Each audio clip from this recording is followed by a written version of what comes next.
अंजना समावस्सं रविपुत्र जमग्रजं सयं गर्भसंभूतं तं नमामि शनिश्चरम्।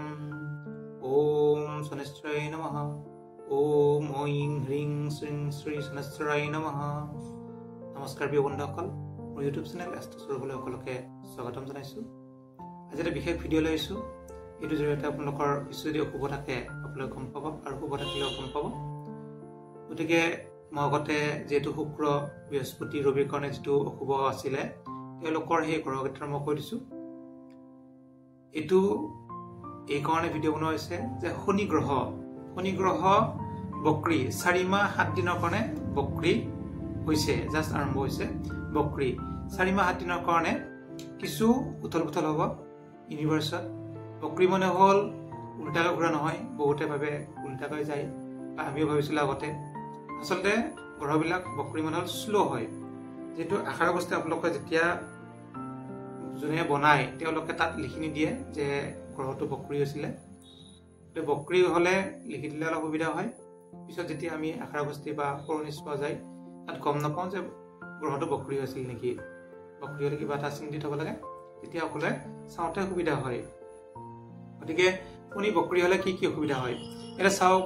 আমি সদায় জানো যিকোনো যদি অশুভ এটা হয়, যদি স্পীডত যায় অশুভটো হঠাৎ শেষ হৈ যায়। আকৌ যদি অশুভ এটা হয়, বেমাৰ এটা হয়, দীঘলীয়া শ্ল' হয়, বহুত দীঘলীয়া কষ্ট পায় মানুহজনে। হঠাৎ বেমাৰ হ'ল, হঠাৎ হস্পিটেল গ'ল, হঠাৎ ভাল হ'ল, ঘূৰি আহিল। দীঘলীয়া বেমাৰবিলাক কি হয়, কষ্টকৰ হয়। দীঘলীয়া চোৰ হ'ল, লাহে লাহে চোৰে লৈ গ'ল, আপুনি হঠাৎ গম পালে বহুত বেয়া হয়। হঠাৎ চোৰ হৈ গ'ল, লৈ বিচাৰিলে হঠাৎ পাই গ'ল বা কিবা এটা হ'ল। গতিকে চোৰ ডকাইতে হওক বা শুভয়ে হওক, হঠাৎ হোৱা বস্তু হঠাৎ হ'ল, গুচি গ'ল। যিকোনো বেমাৰ আজাৰ হ'ল, এক্সিডেণ্ট হ'ল, হঠাৎ ভাল হৈ গ'ল। কিন্তু যেতিয়া শ্ল' হয় তেতিয়া বহুত অসুবিধা হয়। ঠিক তেনেকৈ যেতিয়া শুভ হয়, হঠাৎ আপোনাৰ টকা পইচা আহিল, হঠাৎ গুচি গ'ল, কোনো লাভ নাই। আৰু শুভ হ'লে যদি আপুনি দীঘলীয়াকৈ শুভ হয় আপুনি বহুত দিনলৈকে শুভ ফল লাভ কৰি থাকিব। গতিকে এইটো এটা বহুত দৰকাৰী ভিডিঅ', এতিয়া আপোনালোকে চাই ল'ব। যেতিয়া প্ৰকৃতিৰ ক্ষেত্ৰত উথল পুথল হয় তেতিয়া আপোনালোকে চাব, শুভ হ'লে বহুত মানুহৰ শুভ হয়, অশুভ হ'লেও বহুত মানুহৰ অশুভতা হয়। এতিয়া বহুতে সোধে যে একে ৰাশি এয়া মিলিব নিমিলে। আমাৰতো একে ৰাশি হয়, ইমান হাজাৰ হাজাৰ লাখ লাখ মানুহ আছে। আচলতে যেতিয়া বেমাৰ চাব আপোনালোকে, যেতিয়া ক'ভিড হৈছিলে একে ৰাশিৰ মানুহ বহুত ঢুকাইছিলে বা বেমাৰ একেলগে হৈছিলে। যাৰ অশুভ হয় একে ৰাশি হ'লেও একে অশুভ হ'ব পাৰে। এতিয়া আমি যদি চাওঁ 1 2 3 4 5 6টা ৰাশি বা 5টা ৰাশি ল'লোঁ, 7 5 12, 5টা ৰাশিৰ অতি শুভ। গতিকে মই 5টা ৰাশি প্ৰথমতে কৈ দিম শুভ কিহৰ কাৰণে। প্ৰথমতে আহিছোঁ মেষ ৰাশি। মেষ ৰাশিৰ অধিপতি হৈছে মংগল, গতিকে ৰাশিতে মংগল বহি আছে। আৰু একাদশত আছে শনি। যেতিয়া পাপ গ্ৰহ এটা তৃতীয় ষষ্ঠ একাদশত থাকে সি 100% ফল দিয়ে আৰু শুভ ফল দিয়ে। একাদশ হৈছে ইনকাম, আয়। গতিকে টকা পইচাৰ ক্ষেত্ৰত শ্ল' টকা পইচা আহিব, বহুতখিনি আহিব। গতিকে বহুত দিনৰ কাৰণে 4 মাহ 7 দিন, গতিকে 4 মাহৰ কাৰণে অতি শুভ। মেষ ৰাশিৰ ধনস্থানৰ কাৰণে ধনস্থান আহিব, চাকৰি যোগ আছে। আৰু মেষ ৰাশিৰ জাতক জাতিকাসকলে এই 4 মাহৰ ভিতৰত যিকোনো কৰ্মত যদি যোগদান কৰে বা ইণ্টাৰভিউ দিয়ে তেতিয়া কিন্তু সোনকালে চাকৰি পাব আৰু পাছো কৰিব, একদম অতি শুভ 100%।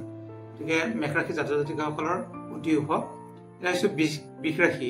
বৃষ ৰাশিৰ এটা পঞ্চম ভাৱৰ যিহেতু মহাপুৰুষ ৰাজযোগ, এটা বহুত ভাল ৰাজযোগ হৈছে। এইটো ৰাজযোগৰ কথা হৈছে, নামটো হৈছে মহাপুৰুষ, পঞ্চ মহাপুৰুষ ৰাজযোগ। গতিকে সেই পঞ্চ মহাপুৰুষ ৰাজযোগ যেতিয়া হয়, দশমত বক্ৰী হয়। দশম হৈছে কেন্দ্ৰস্থান, কৰ্মস্থান। কৰ্মস্থানত যিহেতু শনি বক্ৰী হৈছে, কৰ্মত অতি শুভ। টকা পইচাৰ ক্ষেত্ৰত যেনেকুৱা শুভ কৰ্ম। বৃষ ৰাশিৰ জাতক জাতিকাসকলেও কিন্তু চাকৰি পোৱা যোগ আছে 100%। গতিকে ভাগ্য উদয় হ'ব, কৰ্মত অতি শুভ হ'ব। শনি মহাবলী হ'ব, বিশ্বব্ৰহ্মাণ্ডৰ শক্তি দিব। গোটেই বিশ্বব্ৰহ্মাণ্ডৰ শক্তি বৃষ ৰাশিয়ে পাব। এই বৃষ ৰাশিৰ কাৰণে অতি শুভ। এতিয়া আহিছোঁ তুলা ৰাশি। তুলা ৰাশি যেনেকৈ অষ্টমত শুক্ৰ বৃহস্পতি ৰবি থকাৰ কাৰণে অশুভ, ঠিক তেনেকৈ এফালে যদিও অশুভ, এফালে কিন্তু শনিৰ কাৰণে অতি শুভ। যিটো পঞ্চম হৈছে ত্ৰিকোণ স্থান। ত্ৰিকোণত যেতিয়া গ্ৰহ এটা বক্ৰী হয় তেতিয়া পঞ্চমত শনি থাকিলে অতি বেয়া বা কেন্দ্ৰত থাকিলে কিন্তু বক্ৰী হৈছে, বক্ৰী মানে শ্ল' যাব। পঞ্চম স্থান হৈছে পুত্ৰ পুত্ৰী স্থান 1 নম্বৰতে, 2 নম্বৰতে আছে উচ্চ শিক্ষা। গতিকে উচ্চ শিক্ষাত অতি শুভ হ'ব। যিসকলে পঢ়ি আছে বা পৰীক্ষা দিব, যিসকলে এডমিশ্যন ল'ব নতুনকৈ বা আগতে পাছ কৰিছে এডমিশ্যন হোৱা নাই নতুনকৈ ল'ব, উচ্চ শিক্ষাত কিন্তু এডমিশ্যন সোনকালে পাব। গতিকে আপোনালোকৰ অতি শুভ আপোনালোকৰ কাৰণে। চাওঁ পঞ্চম ভাৱ বক্ৰী এডুকেশ্যন সুসাধন, গতিকে সেইটো কাৰণে অতি শুভ। তুলা ৰাশিৰ এতিয়া আছোঁ বৃশ্চিক ৰাশি। বৃশ্চিক ৰাশিৰ এফালে যদিও বেয়া আছিলে শনিৰ কাৰণে কিন্তু অতি শুভ। বৃশ্চিক ৰাশিৰ থাকিব চতুৰ্থ হৈছে কেন্দ্ৰস্থান। কেন্দ্ৰস্থানত পঞ্চ মহাপুৰুষ যেনেকৈ ৰাজযোগ হৈছিলে এইটোতো ৰাজযোগ থাকিব। গতিকে মন্ত্ৰী, ৰাজমন্ত্ৰী, ৰাজকাৰ্য মানে মন্ত্ৰীৰ লগত যিসকলে থাকে সেই ৰাশিৰ বৃশ্চিক ৰাশিৰ জাতক জাতিকাসকল অতি শুভ হ'ব। যেনেকৈ মেষ ৰাশি আৰু বৃশ্চিক ৰাশি মংগল অধিপতি। গতিকে মন্ত্ৰী ৰজামন্ত্ৰী হোৱা যোগ আছে বৃশ্চিক ৰাশি যদি কোনোবা ইলেকশ্যনে খেলে, সৰু সুৰা যিকোনো ডাঙৰ সৰু বুলি কথা নাই। গতিকে ৰজা হোৱা যোগ আছে। পঢ়া শুনাটো ভাল যোগ হ'ব। প্ৰাইমাৰী শিক্ষাটো অতি শুভ। সুখ, সন্তান লাভ, গৃহ সুখ, আনন্দ এইবিলাক মানে অতি শুভ হ'ব। যদি কিবা কৰ্ম চাকৰি যদি বিচাৰিব খোজে চাকৰি পাব, যদি কৰ্ম পোৱা নাই কৰ্ম পাব, আৰু যদি কিবা ব্যৱসায় বা বাণিজ্য আৰম্ভ কৰিম বুলি ভাবিছে এই 4 মাহৰ ভিতৰতে কৰিব পাৰে বৃশ্চিক ৰাশিৰ জাতক জাতিকাসকলে। এতিয়া আহিছোঁ মকৰ ৰাশি। মকৰ ৰাশিৰ জাতক জাতিকাসকলৰ ধনস্থানত থাকিব শনি। গতিকে মকৰ ৰাশিৰ কি হ'ব, টকা পইচাৰ ক্ষেত্ৰত অতি শুভ। লাহে লাহে টকা পইচা আহিব। এই 4 মাহত কিন্তু বহুত টকা পইচা আহিব। ধনস্থান বক্ৰী হোৱাৰ কাৰণে ধন ধান ভাগ্য উদয়, ভাগ্য উদয় হ'ব।